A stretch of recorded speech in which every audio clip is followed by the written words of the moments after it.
Attack on Titan has some of the best OVAs out there, and lately they also started airing again on streaming sites, so this video is all about Attack on Titan original video animation, also known as OVA. Hello everyone and welcome back to my channel for another Attack on Titan video. Lately I haven't been posting as many videos as usual, and that's because I am working on some project I am really excited to tell you all about soon, but not today, because today it's all about OVA. In today's video we will talk about each of the episodes and how they are connected to the story. I will mention their chronological order and tell you my personal ranking of each of them. Usually when I watch an OVA episode from some random anime, it mostly involves a day at the beach, a day at the mall, some random side quest or some mission that wasn't important enough to get a place in the actual anime. Gladly for us, that is not the case here, as every OVA holds some importance to our story. Honestly, there isn't really a bad one among them, but some of them are more unique and crucial to the story, and the three that stand at the top are almost impossible to compare, but we will deal with that when we will get there. Starting our list. A Sudden Visitor, the torturous curse of adolescence. This is the second OVA in total. Its title screen is 3.25. Chronologically, it happens in Season 1 between episodes 3 and 4. This is one of the only two OVAs which are not considered canon, but are still important to the story in some way. If you like Jean, then this episode is just for you, because it's basically a Jean-themed episode.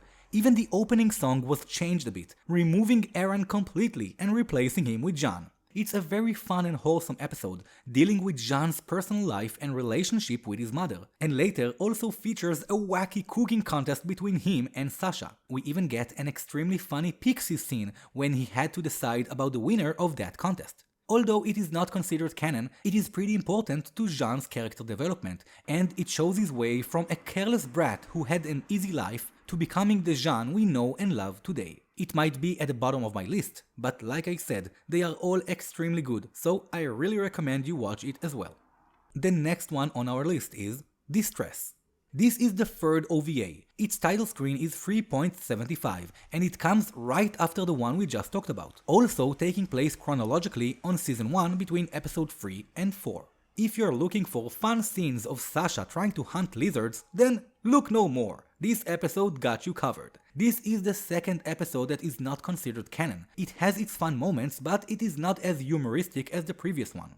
In this episode, the group goes on a wilderness exercise. We get yet another fight between Eren and Jean, and also get to meet Mina Carolina again before she got killed. Later on, the group encounters a group of thieves who take their ODM gear and kidnap Krista. The group then must work together to recover their gear and save their friend. Even though this episode is not considered canon, you can see how the group of thieves chose to take Krista randomly, but they also appear to worry for her safety. That could have been one of the first clues about Krista's true identity. After all, she is part of the royal family, and that is long before we get to know that part of her life and her true name. But their concern for her safety can also have something to do with a realization Armin has at the end of the episode. But no spoilers.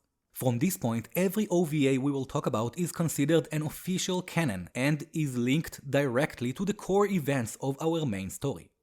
Next on my list, Lost Girls. This is a two-part OVA. The first part is called Wall Sina Goodbye, and it is split into two episodes. It is the 6th and 7th OVA in total. Its title card is 16.5A, and chronologically it comes between episode 16 and episode 17 of Season 1. This double episode is all about Annie Lionheart, so if you are an Annie fan, this one is definitely for you. On the day before the female Titan attacked, Hitch gets some information about Annie. To keep Hitch from snooping around too much, Annie agrees to take an assignment from her. Her mission is to find a missing person, the daughter of a wealthy merchant from Stoes district. To do that, she must visit some very shady places with some very shady people. So what happens to a group of guys with grabby hands? Well, you can imagine. This episode is a constant reminder of how lethal Annie is, as she goes from source to source trying to find the missing girl while encountering the worst people inside the walls. The next part of this episode is the 7th OVA chronologically. Its title card is 16.5B, and it picks up from the events of the previous one. In this part, Annie goes even deeper into the mystery of the missing girl. She will learn about the corruption that goes on the streets, and she will also uncover a chain of traffickers. There is even the first Titan transformation inside the walls. Well, kinda, but you will get it when you'll see it. This double episode, which is the first part of the Lost Girl series, is a special, never seen before take on Annie Leonhardt, a character who didn't get a lot of screen time.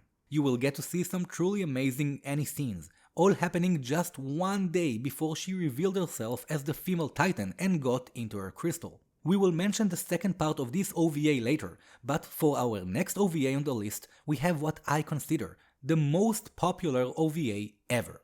A choice with no regrets, better known as No Regrets.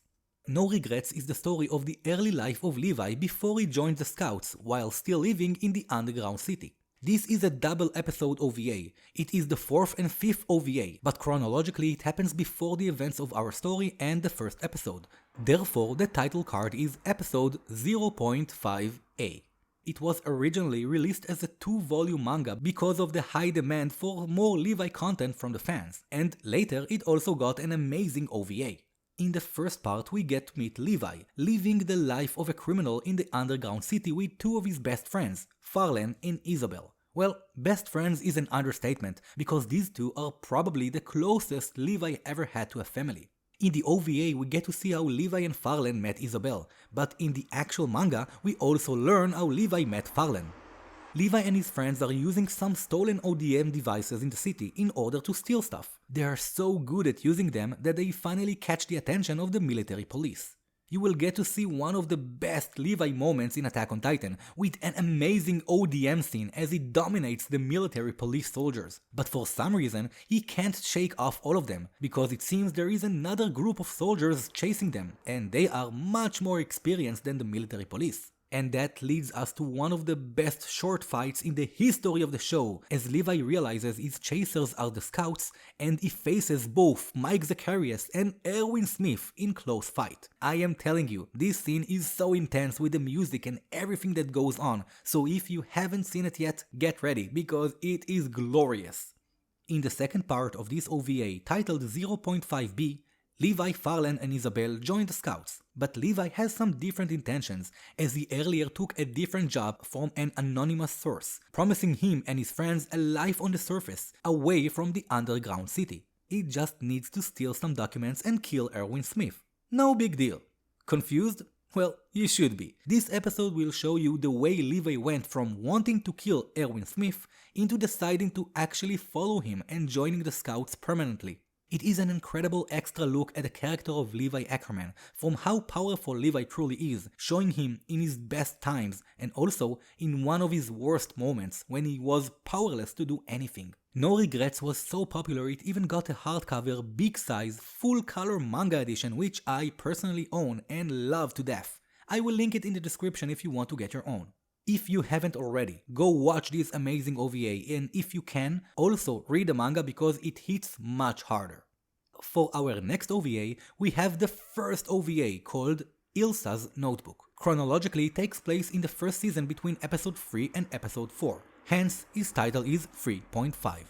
This is what I consider to be the smartest and best executed OVA, which was also a huge foreshadowing for the people who actually noticed it. On the 49th exterior scouting mission, Hanji and Levi encounter an abnormal Titan which acted more abnormally than usual. After they kill the Titan, they recover a notebook from a year back, of an expedition that went missing. The episode then switches to a flashback of the owner of the notebook, Ilsa Langnar. Stranded without her horse, Ilsa encountered the Titan in the forest, but instead of trying to eat her, the Titan bows down to her. And not only that, the Titan also speaks, mentioning the name Ymir. This episode was so smart because it was placed very early, before we got to know all the characters' names, including Soldier Ymir. That is also why we didn't see how Ilsa and Ymir have some facial similarities, and that is exactly what happened at that moment. The poor Titan mistook Ilsa for Ymir. That is because this Titan will later be revealed as one of the people in Ymir's cult. Remembering his former goddess that tried to protect him before, the Titan was able to control itself for a short period of time and tried to show respect. Of course, for us viewers and readers that was just shocking to see a Titan speaks, but that was an actual foreshadowing for later events in the story and the history of the Eldian people, years before we will even learn about Eldians. All of this happened in the first season, in the very first episodes, and for me, personally, it was one of the best setups I have ever seen in an anime. I will not talk about the ending of this episode to not spoil it for you, so if you haven't already, go watch it now. This is a must-watch episode, and probably one of the best OVAs I have ever seen in any anime. It is so good that I can only compare it to our first on the list, and my all-time favorite OVA, which I also consider the most important OVA in the story. I am of course talking about the second part of the Lost Girl series, called Lost in a Cruel World. It is the 8th OVA in total, but unlike the others, I can't tell you its chronological order, because the episode title number is simply a bunch of question marks. Why question marks? We will get to it very soon, but let me just point out that there will be some spoilers mentioned in this part, but I will keep them to an absolute minimum. So what is this OVA about and why is it at the top of my list? The episode revolves entirely around Mikasa. It starts in the 3rd season, right after Hanji and the scouts build the executioner from hell. We see Mikasa standing on the wall wondering if Eren is going to leave them soon. She just wants to be close to him. That is all she ever wanted. She then sees a butterfly flying next to her. That triggers what seems to be a memory of young Mikasa a few moments before her parents got killed. But as soon as the kidnapper steps into the house,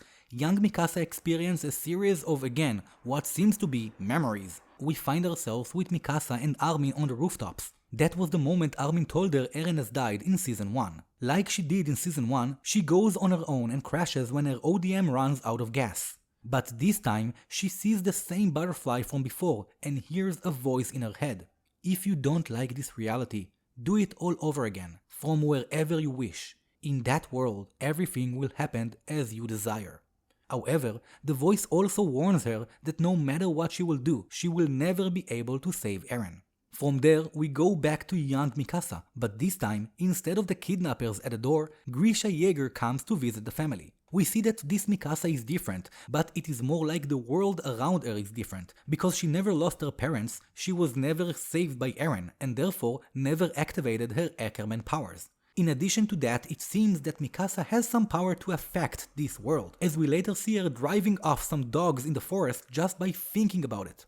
We soon realize that this is a reality different from the one in our story, where things took a different turn of events for some reason. This is also the reason why the number of this episode is a bunch of question marks, simply because this is not happening in the same reality our story takes place in. Therefore, it can't be placed chronologically in the events of our main story. So why do I consider this the most important OVA? Simply because it is tied to the core of the story, which is of course not yet known in the anime, but it was already hinted when Mikasa questioned how would things turn out if she decided differently. It also brings the character of Mikasa to the center of the stage, finally revealing how important she is without really explaining her completely, therefore keeping a shred of mystery around her character. If you're curious, I talked about her in my final chapter review, and I do intend to deliver a much more in-depth video about her soon. I do need to point out that the manga version of this OVA is far superior, simply because it shows things that were never shown in the anime, like for example the fact that Mikasa's mom gave birth to a baby, giving Mikasa a brother. That always reminded me of the lyrics of Call Your Name, as the song starts with the lyrics, "She lost her brother a month ago, his picture on the wall." Of course, there is no clarification for this, but in my mind, that was Eren talking about Mikasa, only not in our reality. And those are all the OVAs of Attack on Titan. The story has more amazing light novels and spin-offs, but not all of them got animated. If you want me to do a video about them, give this video a little like to let me know, and also don't forget to subscribe. And that is all for this video, my Titan loving friends, and I hope you enjoyed. I will see you all in my next video, and even sooner in the comments. And until then, don't forget to dedicate your hearts to humanity, inside and outside the walls.